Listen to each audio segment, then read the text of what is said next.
CC vision പ്രേക്ഷകർക്ക് ഈ ടോക്കിലേക്ക് സ്വാഗതം. ഇന്ന് നമ്മുടെ അതിഥിയായി എത്തിയിരിക്കുന്നത് അഡ്വക്കേറ്റ് ജയശങ്കറാണ്.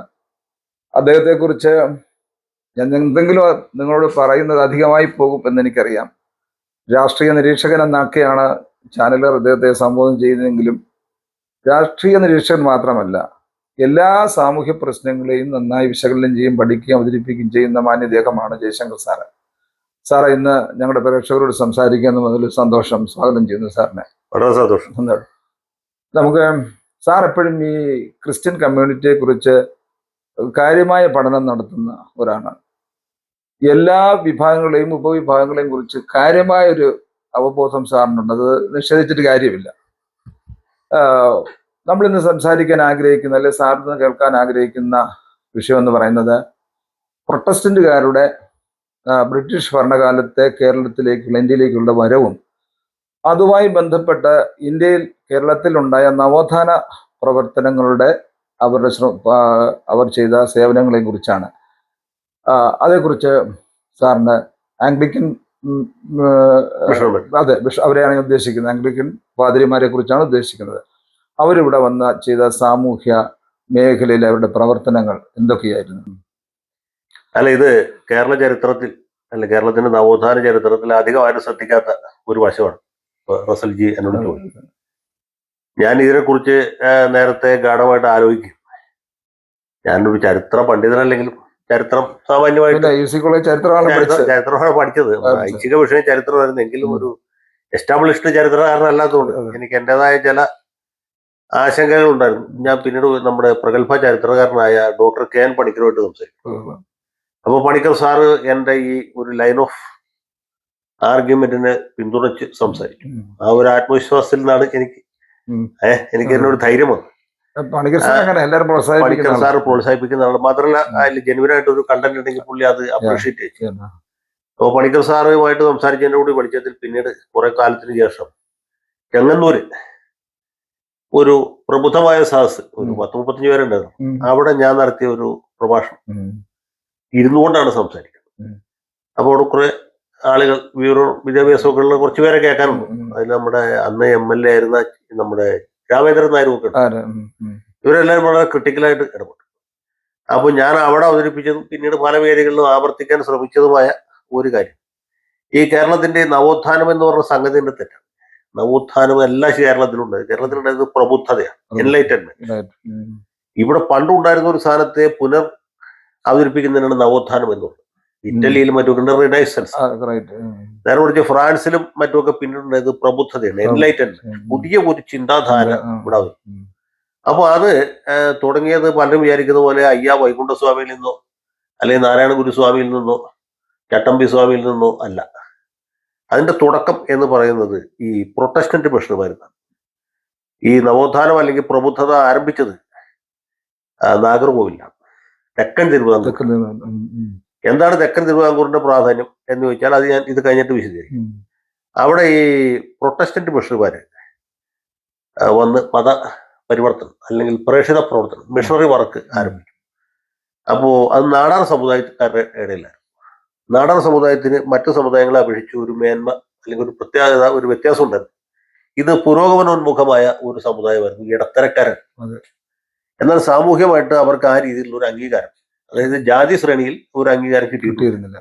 അങ്ങനെ ഒരു അംഗീകാരം കിട്ടാൻ കൊതിക്കുന്ന, വെമ്പി നിൽക്കുന്ന ഒരു സമുദായമാണ്. അവരിലേക്കാണ് ഈ ആശയം എത്തുന്നത്. അവിടെ വെറും ക്രിസ്തു മത വിശ്വാസം മാത്രമല്ല പ്രചരിപ്പിക്കുന്നത്. ഈ ബ്രിട്ടീഷുകാരായിട്ടുള്ള അല്ലെങ്കിൽ ജർമ്മൻകാരായിട്ടുള്ള ഈ മിഷണറിമാർ വന്നിട്ട് ഈ ആളുകൾക്ക് പകർന്നു കൊടുക്കുന്ന വിജ്ഞാനം എന്ന് പറയുന്നത് ഒരു സാമൂഹ്യ പരിവർത്തനത്തിന്റെയും രാഷ്ട്രീയ മാറ്റത്തിന്റെയും കൂടിയാണ്, സാമൂഹ്യ ബോധത്തിന്റെയും കൂടെ. അതെ. അതെങ്ങനെ വെച്ചാൽ ഓരോ മനുഷ്യൻ ജനിക്കുന്നത് കൈമാറ്റം ചെയ്യപ്പെടാനാകാത്ത ചില അവകാശങ്ങളോടുകൂടി. അതാണ് ഇവർ കൊടുക്കുന്ന സന്ദേശം. ക്രിസ്തുമതം അതിനു മുമ്പ് കേരളത്തിൽ പ്രവചിച്ചു. ഉദാഹരണത്തിന് തോമസ് ലീഹ വന്നോ ഇല്ല എന്നുള്ളത് തർക്ക വിഷയമാണെങ്കിൽ ഇവിടെ പോർട്ടുഗീസുകാരുടെ വരവിന് മുമ്പ് വളരെ റിഫൈൻഡ് ആയിട്ടുള്ള ഒരു ക്രിസ്ത്യൻ കമ്മ്യൂണിറ്റി ഉണ്ടായിരുന്നു. നസ്രാണികൾ എന്ന് പറയുന്ന വിഭാഗക്കാര്, ഈ സിറിയൻ ഓർത്തഡോക്സുകാർ, സിറിയൻ ഓർത്തഡോക്സുകാരായ ആൾക്കാർ ഇവിടെ ഉണ്ടായിരുന്നു. അന്ത്യോക്യമായിട്ട് ഒരു ബന്ധമുണ്ടായിരുന്നു. പിന്നെ കത്തോലിക്ക വിശ്വാസം ഉണ്ടായിരുന്നു, ഒന്നും ഇല്ലെന്നും പറയുന്നുണ്ട്. അല്ലെങ്കിലും ഇവിടെ മലങ്കര ക്രിസ്ത്യാനികൾ എന്ന് പറഞ്ഞൊരു വിഭാഗം ഉണ്ടായിരുന്നു. പോർട്ടുഗീസുകാർ വന്ന് അതിനെ ലാറ്റിൻ റൈറ്റിലേക്ക് മാറ്റാൻ ശ്രമിച്ചു. അതിന് ഇവിടെയുള്ള ആളുകളുടെ റെസിസ്റ്റ് ചെയ്തു. അതൊക്കെ നമുക്ക് അറിയാവുന്ന ഏതാണ്ട് അതേ സമയത്ത് തന്നെ ഈ ലത്തീൻ സഭയിലേക്ക് ഒരുപാട് ആളുകളെ പുതിയതായിട്ട് റിക്രൂട്ട് ചെയ്യുന്നുണ്ട്. ഫ്രാൻസിസ് സേവിയർ ഏതാണ്ട് കോട്ടപ്പുറം മുതൽക്ക് അങ്ങോട്ട് കന്യാകുമാരി വരെയുള്ള പ്രദേശത്തൊക്കെ, പ്രത്യേകിച്ച് ഈ തീരപ്രദേശത്ത് മുക്കുവ സമുദായത്തിൽപ്പെട്ട ആളുകളെ ഒരുപാട് പേരെ കൺവേർട്ട് ചെയ്തിട്ടുണ്ട്. പക്ഷെ അതിനൊന്നും ഒരു സാമൂഹ്യ മാറ്റം ഉണ്ടായില്ല, രാഷ്ട്രീയ മാറ്റവും ഉണ്ടായില്ല, മതപരമായ മാറ്റം മാത്രമേ. അതൊരു മനപരിവർത്തനത്തിലൂടെ വന്നതുമല്ല. അല്ല അത് പോർട്ടുഗീസുകാരുടെ ഒരു മസിൽ പവർ കൊണ്ടും അവരുടെ ഫിസിക്കൽ ഫോഴ്സ് കൊണ്ടും ഉണ്ടായിരുന്നു. ഇപ്പൊ കേരളത്തിൽ തന്നെ ഈ ആദിമ ക്രിസ്ത്യാനികളെ ഉദയംപേരൂർ സുന്നതദോസിന്റെ കീഴിൽ കൊണ്ടുവന്ന് ഇവര് അതിൽ ബലം പ്രയോഗിച്ചാണ്. മറിച്ച് ഈ പ്രൊട്ടസ്റ്റന്റ് പച്ചയായി പറഞ്ഞ കുറെ ഹിന്ദുക്കളെയൊക്കെ കൊന്നു കൊല്ലുകയും ചെയ്തു, ഒരുപാട് പേരെ ചെയ്തു. ക്രിസ്ത്യാനി മുസ്ലിങ്ങളെയൊക്കെ ബൈബിളാണ് തന്നെ പറയുന്നത്. അല്ല, ഇവിടെ പറഞ്ഞ പോർട്ടുഗീസുകാരും സ്പെയിൻകാരും ചെയ്തതും തമ്മിൽ ഒരു ബന്ധമില്ല. ഒരു കയ്യിൽ വാളും ഒരു മറു കയ്യിൽ ബൈബിളും എടുക്കുന്ന രൂപത്തിലാണ് പണ്ട് മാർപ്പാപ്പമാരുടെ പ്രതിമയുടെ മാർപ്പാപ്പയുടെ. അപ്പൊ അതുകൊണ്ട് നമ്മൾ അത് പറഞ്ഞിട്ട് കാര്യമില്ല. അന്നത്തെ മധ്യകാലഘട്ടത്തിലൊക്കെ ഇരുളടഞ്ഞ യുഗം എന്ന് പറഞ്ഞ വെറുതെ. അപ്പൊ ആക്ച്വലി ഈ മറ്റേ പ്രൊട്ടസ്റ്റന്റ് മിഷണർമാർ വരുമ്പോൾ, ഇംഗ്ലീഷുകാരായ മിഷണർമാർ, ജർമ്മൻ മിഷണർമാർ വരുമ്പോൾ അവര് വെറും ബൈബിളിന്റെ ഒരു പാഠമല്ല കൊടുക്കുന്നത്. നേരെ മറിച്ച് അക്കാലത്ത് ഇംഗ്ലണ്ടിൽ പ്രബലമായിക്കൊണ്ടിരുന്ന ലിബറലിസത്തിന്റെ തത്വം, ബ്രിട്ടീഷ് ലിബറലിസം എന്ന് പറഞ്ഞ ഒരു സാധനം, അത് ബെഞ്ചമിൻ ഡിസ്റേ, ഇയാൾക്ക് നമ്മുടെ സർ റോബർട്ട് പീൽ, അല്ലെങ്കിൽ അതിനുശേഷം ജോൺ റസൽ, പിന്നീട് ഗ്ലാഡ്സ്റ്റൺ, വില്യം എവർട്ട് ഗ്ലാഡ്സ്റ്റൺ, ഇങ്ങനെയൊക്കെയുള്ള ബ്രിട്ടീഷുകാരായ അന്നത്തെ പരിഷ്കർത്താക്കളുടെ ആശയം അത് ഈ വരുന്ന പാതിരിമാരും ഉൾക്കൊണ്ടിരുന്നു. അവരിൽ കൂടി ഇത് ഇവിടെ സാധാരണക്കാരായ ജനങ്ങളുടെ ഇടയിലേക്ക് എത്തി. അപ്പൊ എല്ലാ മനുഷ്യരും സ്വതന്ത്രരായിട്ടാണ് ജനിക്കുന്നത്. അവർ കൈമാറ്റം ചെയ്യപ്പെടാൻ പറ്റാത്ത ചില അവകാശങ്ങളോടാണ് ജനിക്കുന്നത്. ഇതിന്റെ അടിസ്ഥാന തത്വം എന്ന് പറഞ്ഞാൽ ജോൺ ലോക്ക് എന്ന് പറഞ്ഞ പഴയ രാഷ്ട്ര മീമാംസകരാണ് ഈ പ്രിൻസിപ്പിൾ കൊണ്ടുവരുന്നത്. അതാണ് പിന്നീട് തോമസ് ജെഫേഴ്സൺ അമേരിക്കൻ സ്വാതന്ത്ര്യ പ്രഖ്യാപനത്തിൽ, പിന്നീട് ഫ്രഞ്ച് മനുഷ്യാവകാശ പ്രഖ്യാപനത്തിലൊക്കെ ഈ ആവർത്തിക്കുന്ന തത്വം ഇത് തന്നെയാണ്. ഈ തത്വം ഇവിടെ പ്രയോഗിക്കുന്നത് ഈ പറഞ്ഞ മാത്രമല്ല ഇംഗ്ലീഷ് വിദ്യാഭ്യാസം. ഇംഗ്ലീഷാണ് പുരോഗതി, ഇംഗ്ലീഷാണ് മാറ്റം. മനസ്സിലായി? ഇംഗ്ലീഷ് പള്ളിക്കൂടങ്ങൾ ആരംഭിക്കും. നാഗർകോവിലില് റവറന്റ് റിങ്കിൾ ടാബെ എന്ന് പറഞ്ഞ ഒരു പാതിരിയാണ് ആദ്യത്തെ ഇംഗ്ലീഷ് പള്ളിക്കൂടം. ഏതാണ്ട് ഇതേ സമയത്ത് തിരുവനന്തപുരത്ത് സ്വാതിരുന്നാൾ മഹാരാജാവ്, അദ്ദേഹം ഇതുപോലെ തന്നെ പുരോഗമന ആശയക്കാരനാണ്. അദ്ദേഹമാണ് ഇംഗ്ലീഷ് വിദ്യാഭ്യാസം എന്താണ് സർക്കാർ ലെവലിൽ ആരംഭിക്കുന്നത്. ഏതാണ്ട് ഒരു സമയത്ത് അങ്ങനെയാണ് ഒരേ സമയത്ത് തിരുവനന്തപുരത്ത് നാഗർകോവിലും ഇതിന്റെ തത്വങ്ങൾ എത്തുന്നത്. തിരുവനന്തപുരത്ത് ഇതിന്റെ ഗുണം കിട്ടുന്ന രാജകുടുംബങ്ങൾക്കും അതുപോലെ അതുമായിട്ട് ചുറ്റിപ്പറ്റി ചില നായർ പ്രമുഖന്മാരുടെ കുടുംബങ്ങൾക്കും. നാഗർകോവിലിൽ കിട്ടുന്ന സാധാരണക്കാർക്ക്. അങ്ങനെ ഈ നാടാർ സമുദായത്തിൽപ്പെട്ട കുറെ അധികം ആളുകൾ ഇംഗ്ലീഷ് പഠിക്കും. ആ ഇംഗ്ലീഷ് വിദ്യാഭ്യാസത്തിന്റെ അംശങ്ങൾ, അതിന്റെ പുരോഗമനപരമായ ആശയങ്ങൾ ഉൾക്കൊള്ളിച്ചു. അതാണ് ഈ നാഗർകോവിലില് പ്രബുദ്ധത ആരംഭിച്ചത്. അപ്പൊ എന്തുകൊണ്ട് ഇതേ സമയത്ത് തന്നെ അവിടെ മാർത്താണ്ഡം പള്ളിയും കോളേജും ഒക്കെ വളരെ ഫേമസ് ആണ്. അപ്പൊ ഇങ്ങനെ അവിടെ നിന്നാണ് ഇതിന്റെ ആരംഭം ഉണ്ടാവുന്നത്. അപ്പൊ നമ്മൾ ഈ പറയുന്ന അയ്യാ വൈകുണ്ഠ സ്വാമികൾ അല്ലെങ്കിൽ നാരായണഗുരു സ്വാമിയൊക്കെ എന്താ ചെയ്ത് എന്ന് ചോദിക്കും. അവർ ചെയ്ത് യഥാർത്ഥത്തിൽ കൗണ്ടർ റിഫർമേഷൻ. ഇവരുടെ ആ പുരോഗമനപരമായ ഉള്ളടക്കത്തെ സ്വാംശീകരിക്കുകയും ഹിന്ദുമതത്തിനകത്ത് നിന്നുകൊണ്ട് തന്നെ ഇതിനെ പരിവർത്തനം ചെയ്യാൻ. അതൊരു ചോദ്യം എന്റെ മനസ്സിലുണ്ടായിരുന്നു. കാരണം ഈ ആംഗ്ലിക്കൻ ബിഷപ്പന്മാർ ഇവിടെ വരുന്നു, അവര് ഈ സാമൂഹ്യമായ ഒരു മെച്ചമായ ജീവിത ശൈലി ഇവർക്ക് ഉണ്ടാക്കി കൊടുക്കാൻ ശ്രമിക്കുകയാണല്ലോ. ജാതി വ്യവസ്ഥ ഇല്ലാതെയും ഇംഗ്ലീഷ് വിദ്യാഭ്യാസം നൽകിയും ഹോസ്പിറ്റലുകൾ കൊണ്ടുവന്നു. അതുപോലെ തന്നെ ഈ കുടില് കെട്ടി താമസിക്കുന്നവർക്ക് ഓടിടാനുള്ള അവകാശങ്ങൾ പിന്നെ വരുന്നുണ്ട്. അങ്ങനെ മനുഷ്യനെ ഈ മറ്റു മനുഷ്യരെ പോലെ തന്നെ ഇവർക്ക് ജീവിക്കാനുള്ള അവകാശം ഉണ്ടാക്കി കൊടുക്കുകയാണ് അവർ ചെയ്തത്, അല്ലേ? പക്ഷെ അവര് ചെയ്തതിന്റെ ഒരു ആവേശമല്ലേ ഈ വൈകുണ്ഠസ്വാമിക്ക് നാരായണസ്വാമിക്കെല്ലാം കിട്ടിയത്? അവര് പ്രചരിപ്പിച്ച ആശയം തന്നെയാണ് അതേ ആശയം, അതായത് സമത്വം എന്ന ആശയം. പക്ഷെ ജാതി വ്യവസ്ഥക്കെതിരായിട്ടുള്ള കലാപം അല്ല. ഒരു ദിവസം ഇവർക്ക് പെട്ടെന്ന് അങ്ങ് നവോത്ഥാനം തുടങ്ങിയാക്കാന്ന് വിചാരിച്ചല്ല. അങ്ങനെ ഉണ്ടാവുകയില്ല. അങ്ങനെ ചിന്തിക്കുന്നവർ ഉണ്ടെന്ന് എനിക്ക് തോന്നുന്നു. അല്ല, അങ്ങനെ ചിന്തിക്കുന്നവരാണ് കൂടുതലും. ആളുകൾ വിചാരിക്കുന്നത് ഇപ്പൊ ഈ ബുദ്ധ ഭഗവാൻ ആൽമരത്തിന്റെ ഉള്ളിലേക്കുമ്പോ അദ്ദേഹത്തിന് ബോധോദയം എന്ന് പറഞ്ഞ പോലെ ഈ ബുദ്ധന്റെ ബോധോദയം ഉണ്ടായത് പോലെ ഇതുപോലത്തെ ഒരു സാമൂഹ്യ പശ്ചാത്തലത്തിൽ അത് ഒരു വേറെ തരത്തിലുള്ള വിപ്ലവമായിരുന്നു. അന്നത്തെ ബ്രാഹ്മണ അധികാരത്തിനെതിരായിട്ടുള്ള ഒരു കലാപമാണ് ബുദ്ധമതം. പക്ഷെ അതും ബോധ്യവൃക്ഷത്തിന്റെ ചോട്ടിൽ ഇരുന്നുകൊണ്ടല്ല സംഭവിച്ചത്. ആ സാമൂഹിക വ്യവസ്ഥയോടുള്ള എതിർപ്പോട്ടും പ്രതിഷേധം അതെ, തീർച്ചയായിട്ടും. അതുപോലെ തന്നെ ഇപ്പൊ ഈ വൈകുണ്ഠസ്വാമികൾ തന്നെ വരുന്നത് നാടാർ സമുദായത്തിൽ നിന്നാണ്. അതെ. വൈകുണ്ഠസ്വാമി പറഞ്ഞ എന്താണ്, മതം മാറാതെ നമുക്ക് ഹിന്ദു മതത്തിൽ നിന്നുകൊണ്ട് തന്നെ ജാതി വ്യവസ്ഥയെ എതിർക്കാം. മതം മാറേണ്ട ആവശ്യമില്ല, ഹിന്ദു നാടാർ ആയിട്ട് എതിർക്കാം. പക്ഷെ അത് വിജയിച്ചില്ല. അത് പരിധി വരെ വിജയിച്ചു. അദ്ദേഹം തന്നെ ഡെമി ഗോഡായിട്ട് ഹിന്ദു സമുദായത്തിൽ എനിക്ക് തോന്നുന്നു ഒരു 80% ആളുകൾ ക്രിസ്ത്യൻസ് ആയി. അത് നാടൻ സമുദായത്തിൽ. പിന്നെ അത് പിന്നീട് വന്ന ഈ ആംഗ്ലിക്കൻ ബിഷപ്പുമാരുടെ പ്രവർത്തനം തന്നെയാണ് അത് കാരണമായിട്ടുള്ളത്. കാരണം അവരെ മാറോട് ചേർക്കാനും അവരെ ആശ്ലേഷിക്കാനും മാതൃത കാണിക്കാനും ഒക്കെ തോന്നുന്ന ഒരു മനസ്സെന്ന് പറയുന്നത് ജനം അങ്ങോട്ട് അടുക്കുമല്ലോ.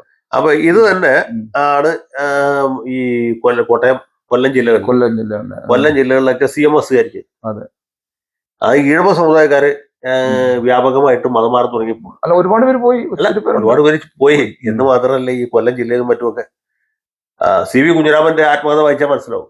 അദ്ദേഹം CMSകാരുടെ ഒരു സ്കൂളിലാണ് ഈ പ്രാഥമിക വിദ്യാഭ്യാസം. അപ്പൊ ആ സ്കൂളും മറ്റു ആൾക്കാരും തമ്മിൽ സാധാരണ ഈഴവരും മതം മാറി ഈഴവരും തമ്മിൽ വ്യത്യാസം എന്താണെന്നൊക്കെ അദ്ദേഹം വിശദീകരിച്ച് പറയുന്നത്. ഈ CMSന് തന്നെ തിരുവിതാംകൂർ ഭാഗത്ത് ഒരു വട്ടപ്പേരുണ്ട്. നമ്മുടെ ആളുകളെ വട്ടപ്പേരുണ്ടാക്കുന്നവരാണ്. അത് ചോവൻ മുങ്ങിയ സഭ എന്നാണ്. ഈഴവരാണ് അപ്പൊ ഈ CMSന്റെ ഫുൾ ഫോം അങ്ങനെ അത് അവിടെ ഇപ്പോഴും ആയതുകൊണ്ട് മനസ്സിലായില്ലേ. ഈ ആറന്മുള ചെങ്ങന്നൂർ ഭാഗത്തൊക്കെ CMSകാരെന്ന് വെച്ചാൽ പണ്ട് ഈഴവരായിരുന്ന ആളുകൾ മതം മാറിയവരാണ്. അപ്പൊ ചോവൻ മുങ്ങിയ സഭ എന്നൊരു ഫുൾ ഫോമും കൂടി ആൾക്കാരുണ്ടാക്കിയിട്ട്. പക്ഷെ പറയുമ്പോഴും നമുക്ക് ജനസമൂഹങ്ങളെ ഉള്ളല്ലോ ഇവിടെ. അതെ, ഞാൻ പറഞ്ഞത് ഈഴവരിൽ നിന്ന് ഇങ്ങനെ മതപരിവർത്തനം വ്യാപിക്കുന്ന സമയത്താണ് നാരായണ ഗുരു അവതരിച്ചത്. മനസ്സിലായി. അദ്ദേഹം ഇതിനെ തടഞ്ഞു നിർത്തുകയാണ് യഥാർത്ഥത്തിൽ ചെയ്തത്. ശ്രീനാരായണ ഗുരു ഈ അദ്വൈത വേദാന്തത്തെ കാലോചിതമായിട്ട് എന്താണ് പുനഃക്രമീകരിക്കുകയും, ശങ്കരാചാര്യരുടെ അദ്വൈതം അല്ല നാരായണ ഗുരു, എല്ലാം മനുഷ്യരും ഒന്നാണ്, ജാതി എല്ലാം ഒരു ജാതി ഒരു മതം എന്നുള്ള പ്രിൻസിപ്പിളും. അതും അതല്ല, മതം ഏതായാലും മനുഷ്യൻ നന്നായ മതി എന്ന് പറഞ്ഞ് എന്നാ എന്റെ അർത്ഥം എന്ന് വെച്ചാൽ മതം മാറേണ്ട ആവശ്യമില്ല എന്നാണ് ഗുരു പറഞ്ഞത്. വാസ്തവത്തിൽ ബ്രിട്ടീഷുകാർ ഭരിക്കാൻ വന്ന ഈസ്റ്റ് ഇന്ത്യ കമ്പനിയെ നമ്മൾ വിട്ടേക്കുക. ഈ പാതിരിമാരായി വന്നവരുടേത് വാസ്തവത്തിൽ ക്രിസ്ത്യാനികളാക്കുക എന്ന ലക്ഷ്യം മാത്രമല്ലല്ലോ അവിടെ ഉണ്ടായത്, മനുഷ്യരാക്കി ഇവരെ മാറ്റുക. കാരണം ഈ അനാചാരം കണ്ടോണ്ടല്ലേ അവർക്ക് അങ്ങനെ തോന്നലുണ്ടായത്. കാരണം ലോകത്തില് സാറെ തുണി കൊടുക്കാൻ സമരം ചെയ്യേണ്ടി വന്ന ഗതികേടെന്ന് പറഞ്ഞവർക്ക് നമ്മുടെ രാജ്യത്തല്ലേ അങ്ങനെ. അത് മാത്രമല്ല, ഈ എഡ്ഗാർ തേഴ്സ്റ്റൺ എഴുതിയ caste and tribes in south India എന്ന പുസ്തകം ഇവിടെ ഉണ്ട്, വക്കീൽ ഓഫീസിലുണ്ട്. ഞാൻ പണ്ടൊരു കേസിന്റെ ആവശ്യത്തിന് വേണ്ടി. അപ്പൊ അതില് പറയുന്ന ഒരു കാര്യമുണ്ട്, തെക്കേ ഇന്ത്യയിൽ എല്ലായിടത്തും ഈ ജാതിയുടെ ക്രൗര്യം ഉണ്ടായി, ജാതി ഉച്ചനീതത്വം. പക്ഷേ ബ്രിട്ടീഷ് മലബാറിലും ഉണ്ടായിരുന്നു. പക്ഷേ ഈ നാട്ടുരാജ്യങ്ങളായ തിരുവിതാംകൂറിലും കൊച്ചിയിലുള്ള അത്ര വേറൊരു സ്ഥലത്തുമില്ല എന്നാണ് തേഴ്സ്റ്റൺ പറയുന്നത്. അദ്ദേഹം തെക്കേ ഇന്ത്യ മുഴുവനും നടന്നു സഞ്ചരിച്ച് വിവേകാനന്ദനും അതെ. അപ്പൊ അദ്ദേഹം പറയുന്നത് അത് എല്ലാ തലത്തിലും ഉണ്ടായിരുന്നു. ബ്രാഹ്മണരും അല്ലെങ്കിൽ ക്ഷത്രിയരും നായന്മാരും മാത്രമല്ല, ഒരു നായരിൽ നിന്ന് ഇത്ര അടി ദൂരെ ഇഴവൻ നിൽക്കാവൂ എന്ന് പറയുമ്പോൾ തന്നെ തുല്യതലയിൽ ഒരു ഇഴവനിൽ നിന്ന് ഇത്ര അടി ദൂരമേ പുലയൻ നിൽക്കാവൂ, പുലയനിൽ നിന്ന് ഇത്ര അടി ദൂരെ പറയാൻ നിൽക്കാവുന്നു. ഒരു പുലയൻ എങ്ങനെയെങ്കിലും ഒരു പറയുന്ന തീണ്ടിക്കഴിഞ്ഞാൽ, വെള്ളക്കാരന്റെ തീണ്ടിക്കഴിഞ്ഞാൽ എന്താ ശിക്ഷ എന്നറിയോ? ശിക്ഷ അല്ല, അതിന് പാപപരിഹാരം. 7 കുളത്തിൽ കുളിക്കണം എന്നുള്ളതാണ്. ഒരു കുളത്തിൽ കുളിച്ചാലും അവന്റെ അശുദ്ധി വരില്ല. അതൊരു പുലയന്റെ പറയുന്ന തീണ്ടിയ പുലയൻ 7 കുളത്തിൽ കുളിച്ചാലേ അയാളുടെ അശുദ്ധി മാറി. ഈ തൊട്ടുകൂടായ്മ എല്ലായിടത്തും ഉണ്ടായിരുന്നു. വടക്കേ ഇന്ത്യയിലും ഉണ്ടായിരുന്നു, തെക്കേ ഇന്ത്യയിലും ഉണ്ട്. പക്ഷേ തീണ്ടിക്കൂടായ്മ, അൺഅപ്രോച്ചബിലിറ്റി എന്നൊരു സാധനം നമ്മുടെ ഈ കേരളത്തിൽ മാത്രമുണ്ട്. ഭയങ്കര ഒരു ഇനി അടുത്ത നമുക്ക് ചിന്തിക്കാനുള്ള കാര്യം, ഈ ക്രിസ്ത്യൻ പാതിരിമാർ, പ്രത്യേകിച്ച് ആംഗ്ലിക്കൻ ചർച്ചിലെ ആളുകൾ, പ്രൊട്ടസ്റ്റന്റുകാർ, അവരിവിടെ വന്നു. ഒരുപാട് കഷ്ടപ്പെട്ട ചരിത്രമൊക്കെ അവർക്കുണ്ട്. ഒരുപാട് ആളുകൾ ഭരിച്ച ചരിത്രമൊക്കെ നമുക്കറിയാം. അതോടൊപ്പം ബ്രിട്ടീഷ് ഈസ്റ്റ് ഇന്ത്യ കമ്പനിയും ഭരണം അടിച്ചോണ്ട് പോയത് നമ്മൾ പറയുന്നില്ല. അപ്പൊ അതിനുശേഷം ഈ കമ്മ്യൂണിസ്റ്റ് പ്രസ്ഥാനം, ഈ സാമൂഹ്യവൽക്കരണം ഉണ്ടാകുന്നതിൽ എന്താണ് അവരുടെ പങ്ക്? അവര് മൊത്തം അവരാണല്ലോ അവകാശപ്പെടുന്നത്. എനിക്ക് തോന്നുന്നു 32-ന് ശേഷമൊക്കെ അല്ലേ ഉള്ളൂ സാറേ കമ്മ്യൂണിസം കേരളത്തിൽ? അല്ല, കമ്മ്യൂണിസ്റ്റുകാർ മാത്രമല്ല, ഇതിന് പല ഘട്ടങ്ങളുണ്ട്. ഒന്നാമത് പ്രൊട്ടസ്റ്റന്റ് പാതിരിമാരിൽ നടത്തിയ, നമ്മൾ നേരത്തെ കണ്ട പോലെ പ്രബുദ്ധതയുടെ വിത്തുകൾ വിതയ്ക്കുന്നതാണ്. അടുത്ത സ്റ്റേജിൽ നാരായണ ഗുരുവിനെ പോലെയുള്ള ആത്മീയ ആചാര്യന്മാർ വരുന്നു. ചട്ടമ്പി സ്വാമി, ചട്ടമ്പി അയ്യ സ്വാമി. വൈകുണ്ഠ സ്വാമികളൊക്കെ വരുന്നു. അയ്യങ്കാളിയൊക്കെ അയ്യങ്കാളി ഇവര് അല്ല, ഈ പറഞ്ഞത് ആധ്യാത്മിക ആചാര്യന്മാർ പല സ്റ്റേജ്. വൈകുണ്ഠ സ്വാമികൾ, അയ്യ സ്വാമികൾ, നാരായണ ഗുരു ഒക്കെ സന്യാസിമാര്. അടുത്ത സ്റ്റേജിൽ സാമൂഹ്യ പരിഷ്കർത്താക്കൾ വരും. അതാണ് അയ്യൻകാളി, അല്ലെങ്കിൽ പാമ്പാടി ജോൺ ജോസഫ്, അതല്ലെങ്കിൽ പൊയ്കയിൽ അപ്പച്ചൻ, മന്നത്ത് പത്മനാഭൻ. ഇവരൊക്കെ സാമൂഹ്യ പരിഷ്കർത്താക്കളാണ്. അവര് പരിഷ്കരണ ആശയങ്ങൾ കൊണ്ടുവന്നു. അപ്പൊ പരിഷ്കരണത്തിന്റെ ഒരു സാഹചര്യം തിരുവിതാംകൂറിൽ വന്നു കഴിഞ്ഞു. കൊച്ചിയിൽ അതേ സമയത്ത് സഹോദരൻ അയ്യപ്പൻ വരും, കുമാരനാശാന്റെ കവിതകൾ വരും. അങ്ങനെ മൊത്തത്തിൽ അന്തരീക്ഷം മാറും. അതിന്റെ പുറമേക്ക് കോൺഗ്രസ് വരും. കോൺഗ്രസിന്റെ ഈ പ്രൊട്ടക്ഷൻകാരനെ പറയാത്ത പോലെയാണ് കോൺഗ്രസ്സുകാരുടെ സംഭാവന ആരെങ്കിലും പറയുന്നുണ്ടോ? കാരണം കോൺഗ്രസ്സുകാരന് ഒന്നാമത് ഇത് പഠിച്ചവരാരുമില്ല, അക്ഷാഭ്യാസമുള്ളവരാരും കോൺഗ്രസ് ചേരുമില്ല.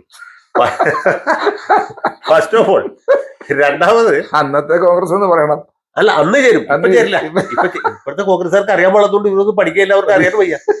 അതുകൊണ്ടല്ല ഇതൊക്കെ കമ്മ്യൂണിസ്റ്റുകാരുടെ ലിസ്റ്റിൽ കയറി പോയി. ശരിക്കും കോൺഗ്രസിന്റെ സംഭാവനയുണ്ട്. വൈക്കം സത്യാഗ്രഹം ആരാ നടത്തിയ? കോൺഗ്രസ് അല്ലേ? T K Madhavan, K P Kesava Menon, barrister George Joseph, ഇവരൊക്കെ കോൺഗ്രസിന്റെ മഹാത്മാഗാന്ധി വരികയും ചെയ്തു. ഞാൻ പറഞ്ഞത് വൈക്കം സത്യാഗ്രഹം കോൺഗ്രസിന്റെ ഒറിജിനൽ കോൺട്രിബ്യൂഷൻ അല്ലേ. ഗുരുവായൂർ സത്യാഗ്രഹം നടത്തിയ കെ കേളപ്പനൻ, അത് കോൺഗ്രസിന്റെയാണ്. പിന്നെ അടുത്ത സ്റ്റേജിൽ കമ്മ്യൂണിസ്റ്റ് പ്രസ്ഥാനം വരും. കമ്മ്യൂണിസ്റ്റുകാരുടെ സംഭാവന വെച്ചാൽ കുറച്ചുകൂടി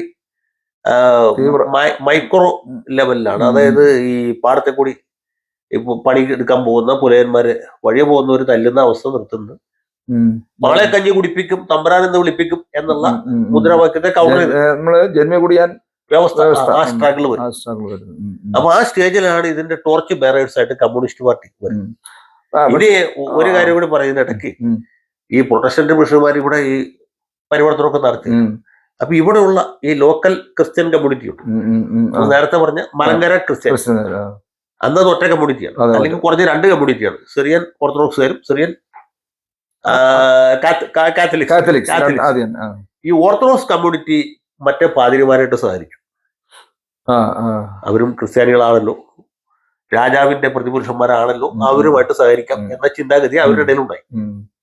അവര് സഹകരിച്ചപ്പോൾ ഇവര് സഹകരിച്ചില്ല, കത്തോലിക്കർ സഹകരിച്ചില്ല. സഹകരിക്കാൻ മറ്റൊരു പ്രൊട്ടക്ഷൻകാരാണ്. പ്രൊട്ടക്ഷൻകാരുമായിട്ട് സഹകരിച്ചാൽ അത് വലിയ പ്രശ്നമാണ്. പ്രശ്നമാണ്. അവര് സഹകരിക്കില്ല എന്ന് തീരുമാനിച്ചു. ഇംഗ്ലീഷ് പഠിക്കരുത് എന്ന് തീരുമാനിച്ചു.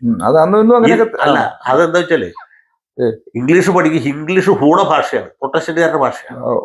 അത് പഠിച്ചാൽ നമ്മുടെ ആളുകൾ വഴിതെറ്റിപ്പോകും, നമ്മളുടെ ആളുകൾ അതിലേക്ക് പോകും എന്നതുകൊണ്ട് അതിന് ബാൻ ഏർപ്പെടുത്തി. സാറാ പറയുന്നത് കറക്റ്റ്. എന്നറിയോ, ഇപ്പോഴും ഈ യൂറോപ്യൻ രാജ്യങ്ങളിൽ കാത്തലിക് ഉള്ള രാജ്യങ്ങളിൽ, പ്രത്യേകിച്ച് ജർമ്മനി, ഫ്രാൻസ്, ഇംഗ്ലീഷില്ല. മലയാളികൾ ഇംഗ്ലീഷ് പറയുന്ന പോലെയാണ്. അവരുടെ ഇംഗ്ലീഷ് ഭാഷ കേട്ടാൽ തന്നെ ഞങ്ങൾ കുറച്ചാളും ഉണ്ടായിരുന്നുകൊണ്ട് അറിയാൻ പറ്റും. അപ്പൊ അത് കറക്റ്റ്. അത് അവർക്ക് ഇംഗ്ലീഷ് ഭാഷ വലിയ എതിർപ്പായിരുന്നു. ഞാൻ പറയുന്നത്, അപ്പൊ ഇംഗ്ലീഷ് പഠിക്കുന്നതിനെ കത്തോലിക്കർ ആദ്യകാലത്ത് നിരോധിച്ചു. കത്തോലിക്ക് ഇംഗ്ലീഷ് പഠിക്കാൻ പാടില്ല, ഇംഗ്ലീഷ് വിദ്യാഭ്യാസത്തിന് പോകരുത് എന്നുള്ളായിരുന്നു ആദ്യത്തെ സ്റ്റാൻഡ്.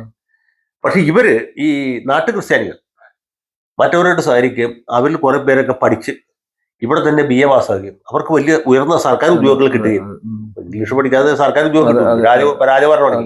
ഇവിടുത്തെ കുറെ പേരൊക്കെ പഠിച്ച് ഇംഗ്ലണ്ടിലേക്ക് പോവുകയും മറ്റു പരീക്ഷകളൊക്കെ പാസ്സായി. ഇപ്പൊ ബാരിസ്റ്റർ പരീക്ഷ പാസ്സാവും, അല്ലെങ്കിൽ മെഡിക്കൽ ഡോക്ടർമാരായിട്ട് വരും. അപ്പൊ ഇവർക്ക് മനസ്സിലായി ഇനി പഠിക്കാതിരുന്നാൽ നമ്മൾ പിന്തള്ളപ്പെട്ടു പോകും.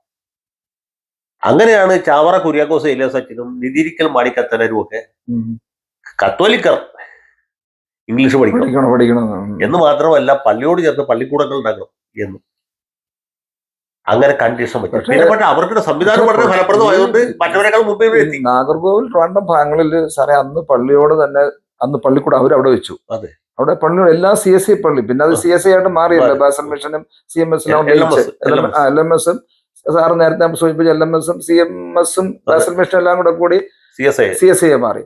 പക്ഷെ അന്നേ അവിടെ പള്ളിക്കൂടങ്ങളുണ്ട്, പള്ളിയോട് ചേർന്നുണ്ട്. ഈ പ്രൊട്ടസ്റ്റന്റ് ആദ്യം ചെയ്തത് അവർ അക്ഷരാഭ്യാസം കൊടുക്കുക എന്നുള്ളതാണ്. അതിലൂടെ വളരാൻ ഒക്കുള്ളവർക്ക് നല്ല ബോധ്യം. അല്ല, ഇവിടെ ഞാൻ പറഞ്ഞത് പക്ഷെ എന്ത് പറ്റുമോ വെച്ചാൽ അവസാനം കത്തോലിക്കര് പറഞ്ഞ രീതിയിൽ തന്നെ കാര്യങ്ങൾ സംഭവിച്ചു. ഈ ആംഗ്ലിക്കൻകാരുമായിട്ട് സഹകരിച്ച മലങ്കരക്കാരിൽ ഒരു വിഭാഗം ശരിക്കും അതിൽ തന്നെ ചേർന്നു. ഇവിടുത്തെ CSIക്കാരിൽ ഒരു വിഭാഗം അതിൽ ചേർന്നവരാണ്. ഈ മാർത്തോമ പാരമ്പര്യമുള്ള കുറച്ച് പേര് അതിൻ്റെ അകത്ത് ചേർന്നു. പിന്നെ ഇപ്പോഴത്തെ നമ്മൾ ഈ മാർത്തോമ സഭ എന്ന് പറഞ്ഞ പരിഷ്കരണ പ്രസ്ഥാനമുണ്ട്, അത് കറക്റ്റ് മറ്റവരുടെ സ്വാധീനത്തിൽപ്പെട്ട് അതിൽ പോയ ആൾക്കാരാണ്. അതെ അതെ അതെ അതെ. അതിനെ ഇങ്ങനെ ചെറുത്ത് നിന്ന ആൾക്കാരാണ് നമ്മുടെ മനോരമയുടെ കെ എം മാത്യു, അവര് മാപ്പിളയും, പിന്നെ നമ്മുടെ മുളന്തുരുത്തിയിലുള്ള മറ്റേ വിഭാഗത്തിൽ.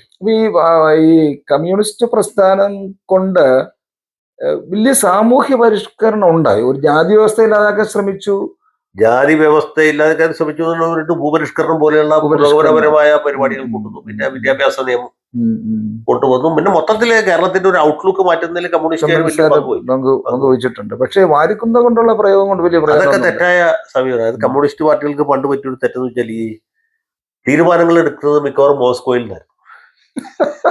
അല്ല, അത് കുറ്റമായിട്ട് പറഞ്ഞല്ല, ശരിക്കും അങ്ങനെയായിരുന്നു. അപ്പൊ ഇവിടെ എന്തെങ്കിലും പാർട്ടി ഇവർക്ക് എന്താ ചെയ്യേണ്ടതിനെ പറ്റി വ്യക്തതയില്ല.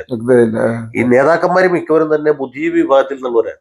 എന്ന് വെച്ചാൽ ബ്രാഹ്മണരോ കായസ്ഥരോ രാജകുടുംബാംഗങ്ങളോ ആയ അതിബുദ്ധിമാന്മാരായ, ഇംഗ്ലണ്ടിലും ജർമ്മനിയിലും ഒക്കെ പഠിച്ച് വലിയ പരീക്ഷകൾ പാസ്സായ ആൾക്കാരാണ്. എസ് എ ഡാംഗെ, അല്ലെങ്കിൽ പി സി ജോഷി, അജയ് ഘോഷ്, അങ്ങനെ ആ ബുദ്ധി വിഭാഗത്തിൽപ്പെട്ടത്. അവർക്ക് യഥാർത്ഥ മനുഷ്യരുടെ പ്രശ്നങ്ങളെ കുറിച്ച് വലിയ ധാരണയില്ലായിരുന്നു, ഒന്നാമത്. രണ്ടാമത് ഇവര് തിയറി പഠിച്ചെങ്കിൽ ഇത് എങ്ങനെ പ്രയോഗിക്കണമെന്ന് അറിയില്ല. അപ്പൊ എന്തെങ്കിലും പ്രശ്നം വരുമ്പോൾ ഇവര് നേരെ മോസ്കോയിലേക്ക് പോയി അവിടുത്തെ പ്രധാനപ്പെട്ട നേതാക്കന്മാരെ കണ്ട്, സുസ്ലോവ് അല്ലെങ്കിൽ മറ്റേ സ്റ്റാലിനെ അന്നില്ല, അന്ന് റഷ്യയാണ് പ്രധാനം. അപ്പൊ അതുകൊണ്ട് ഇന്ത്യക്ക് സ്വാതന്ത്ര്യം കിട്ടിയപ്പോ സ്വാതന്ത്ര്യമല്ല എന്ന് റഷ്യക്കാർക്ക് തോന്നി. അപ്പൊ ഇവിടെയുള്ള ആൾക്കാർ പറഞ്ഞത് സ്വാതന്ത്ര്യമല്ല, ഇത് ജവഹർലാൽ നെഹ്റു ബ്രിട്ടന്റെ ഒരു ഏജന്റാണ്. ആ രീതിയിലൊക്കെ വ്യാഖ്യാനിച്ച് അങ്ങനെയൊക്കെയാണ് ഇത് പെട്ടുപോയി. നമ്മൾ ഈ ക്രൈസ്തവ അവരുടെ പ്രൊട്ടസ്റ്റന്റുകാരുടെ അല്ലെ ആംഗ്ലിക്കൻ ചർച്ചിന്റെ സാമൂഹിക പരിഷ്കരണത്തെ കുറിച്ച് സംസാരിച്ച് വരുമ്പോൾ രണ്ട് ക്രിസ്ത്യൻ തിയറിയൂടെ നമ്മൾ പഠിക്കേണ്ടതായിട്ടുണ്ട്. ഈ പെന്തക്കോസ്ത് ഗ്രൂപ്പ് ഇതിനിടയ്ക്ക് വളരെ ശക്തമായിട്ട് വന്നല്ലോ. അതും സാർ പരാമർശിക്കാണ്ട് സാറിന് നന്നായിട്ട് അറിയാതെ. കാരണം സമൂഹത്തിന്റെ വലിയ കുഴപ്പങ്ങളില്ലാതെ പോകണമെന്നാണ്. അവരുടെ ചില പ്രശ്നങ്ങൾ ഉണ്ടെങ്കിലും നാടിന് പ്രശ്നം ഉണ്ടാക്കാതിരിക്കാൻ ശ്രമിക്കാറുണ്ട്.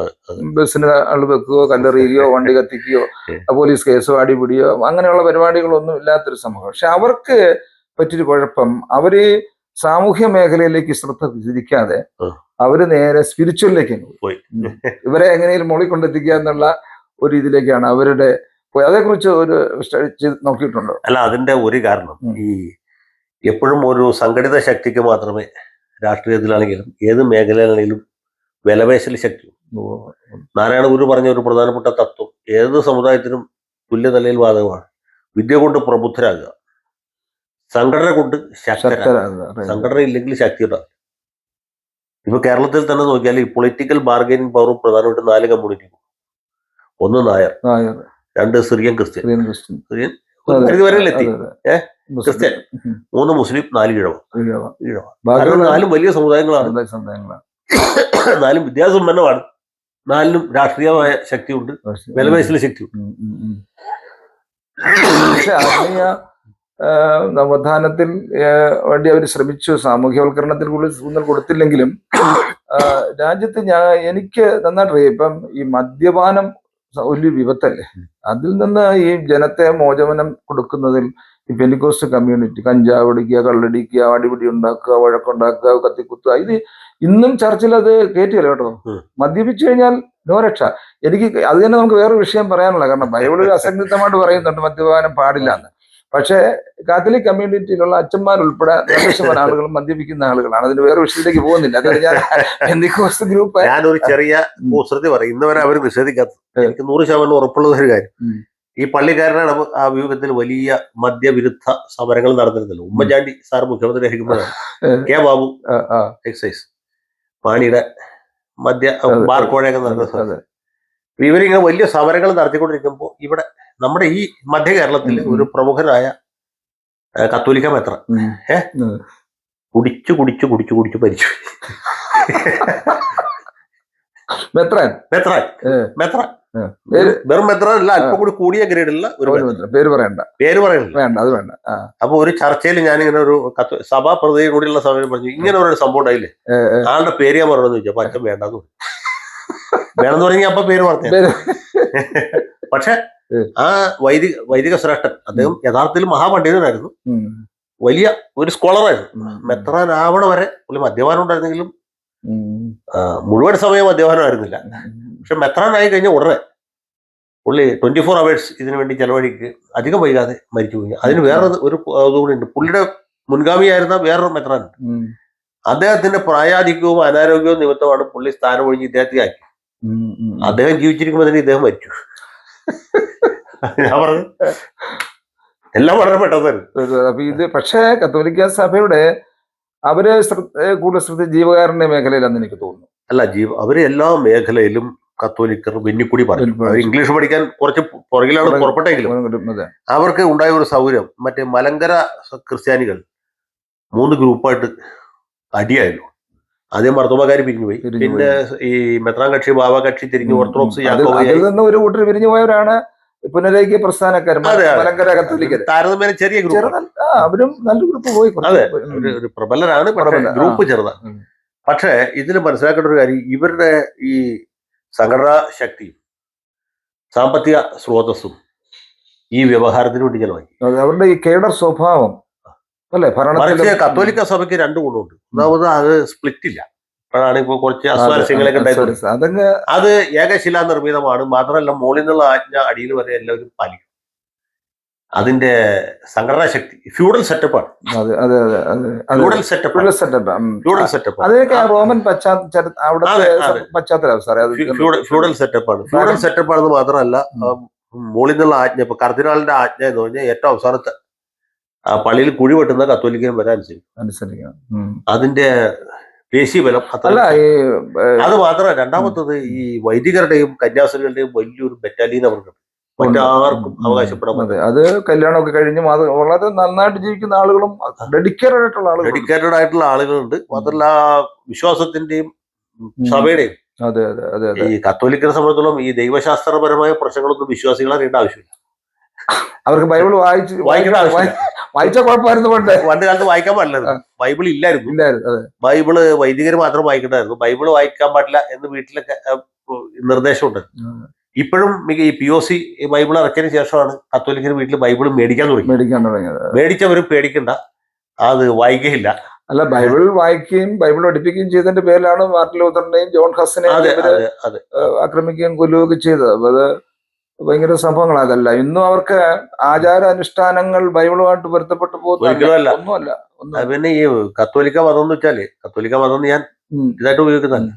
അല്ല, ക്രിസ്തു മതം എന്ന് പറയുന്നതിനേക്കാളും നല്ലത് കത്തോലിക്ക മതം എന്ന് പറയുന്നത്. കത്തോലിക്ക മതം എന്ന് പറയുന്നത് അനുഷ്ഠാന പ്രചാരമാണ്, ആചാരപ്രധാനവും അനുഷ്ഠാന പ്രധാനവുമാണ്. അതായത് വിശ്വാസപ്രധാനമല്ല. അതെ അതെ അതെ, വിശ്വാസം അല്ല അതിൽ പ്രധാനം. വെച്ചാലും എന്താണ് പ്രിൻസിപ്പിൾ, എന്താ ബൈബിളിൽ എന്താണ് പറയുന്നത്, എന്താണ് യേശുവിന്റെ പാഠം എന്നവർ അറിയേണ്ട ആവശ്യമില്ല. അവര് കൃത്യമായിട്ട് പള്ളിയിൽ പോകുന്നു, കുരിശ് വരക്കുന്നു, അച്ഛൻ പറയുന്നത് കേൾക്കുന്നു, കുർബാന കൈക്കൊള്ളുന്നു, തലയിൽ ഇടുന്നു, തിരിച്ചു വരുന്നു. പിന്നെ പറയുന്ന പൈസ ഭണ്ഡാരത്തിൽ ഇടുന്നു. അത് തീർച്ചയായിട്ടും കൊടുക്കണം. അത് കൃത്യം. അത് കൊടുത്തില്ലെങ്കിൽ അവസാനം അങ്ങനെ എല്ലാത്തിനും കൃത്യമായിട്ട് പൈസ കൊടുക്കുന്നു. അവസാനം ഈ സെമിത്തേരിയിൽ അടക്കാനുള്ള പൈസ വരെ കൊടുക്കും, കല്യാണത്തിന് പൈസ കൊടുക്കുന്നു, മാമോദിസയ്ക്ക് പൈസ കൊടുക്കുന്നു, ആദ്യ കുർബാനയ്ക്ക് പൈസ കൊടുക്കുന്നു, എല്ലാത്തിനും പൈസ കൊടുക്കും. പൈസ കൊടുത്ത് സന്തോഷമായിട്ട് എല്ലാവരും കഴിയുന്നു. അച്ഛന്മാര് ബൈബിൾ വായിക്കണ്ടല്ലോ, പിന്നെ വിശ്വാസികൾ വായിക്കേണ്ട ആവശ്യമില്ല. അല്ല, അത് ഒരു ഭയങ്കര ചിട്ടയായി പോകുന്ന ഒരു വലിയ സംവിധാനമാണ്. പക്ഷെ അത് ബൈബിളുമായിട്ട് അതിന് ഈ പാഗൻ മതത്തിന്റെ അവശിഷ്ടങ്ങൾ തന്നെയാണ് അതിനകത്ത് ഇപ്പോഴും ക്രൈസ്തവൽക്കരിച്ച് പുതിയ പേരുകൾ ഇട്ട് കൊണ്ടു നടക്കുന്നുള്ളത്. അതെ, വെടിക്കെട്ടും ഭയങ്കര പരിപാടികൾ. പിണ്ടിപ്പെരുന്നാള് ഞാൻ പ്രാവശ്യം വീഡിയോ ചെയ്ത് സാർ കണ്ടിരിക്കുന്ന മെസ്സേജ് ഓർമ്മയുണ്ട്. മറിയാരാധന, മരിച്ചവർക്ക് വേണ്ടിയുള്ള പ്രാർത്ഥന, പിന്നെ ഈ ശിശുസ്നാനം, പിന്നെ ഈ വിശുദ്ധന്മാരെ വാഴിക്കും. വിശുദ്ധനാണോ ഒരാളും തീരുമാനം ദൈവമല്ലേ, ഇതിന് മനുഷ്യരല്ല. ക്രിസ്തുവിനെ പറയുന്നുണ്ട്, ഭൂമിയിൽ ജനിച്ച ആളുകളെല്ലാവരും നിങ്ങൾക്ക് ആർക്ക് എന്റെ പാപത്തെ കുറിച്ച് ബോധ്യപ്പെടുത്തുക, ക്രിസ്തു മാത്രമേ പാപരഹിതനായി ഉള്ളൂ എന്നാണ് ബൈബിൾ വിശ്വസിക്കുന്നത്. ബാക്കി മനുഷ്യരായിട്ട് ജയിച്ചെല്ലാം ബൈബിളാണ്. അപ്പൊ ഇവിടെ പാപമില്ലാത്ത ആരും വിശുദ്ധനും ഒന്നുമില്ല. വിശുദ്ധീകരിക്കുന്ന വിശുദ്ധനായിട്ട് പ്രഖ്യാപിക്കുന്നതിന്റെ മാനദണ്ഡങ്ങൾ കേട്ടാൽ നമ്മൾ നടുക്കി പോകും. മദർ തെരേസയെ ഒരു വിശുദ്ധയായിട്ട് അംഗീകരിച്ചു.